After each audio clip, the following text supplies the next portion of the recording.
अस्सलाम वालेकुम। आज हम बनाने लगे हैं नमकीन सेवइयाँ। इसके लिए हमने सरसों के तेल में 2 मीडियम साइज़ के प्याज जो है वो ब्राउन करने रख लिए हैं।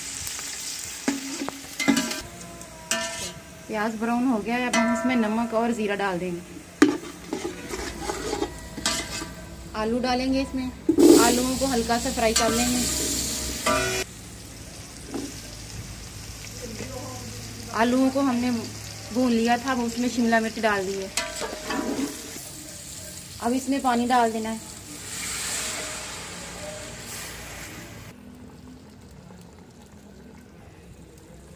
हमारा पानी उबल गया है। हमने आधा किलो सेवइयाँ ली थी और आधा किलो ही पानी डाला है। अब इसमें सेवइयाँ डाल देंगे। सेवइयों का पानी खुश्क हो गया है। अब इनको 5 मिनट के लिए दम पे लगा देना। ये हमारी सेवइयाँ पक चुकी हैं।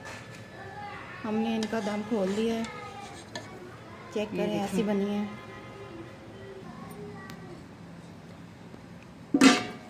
ये हमने डिश में डाल ली है।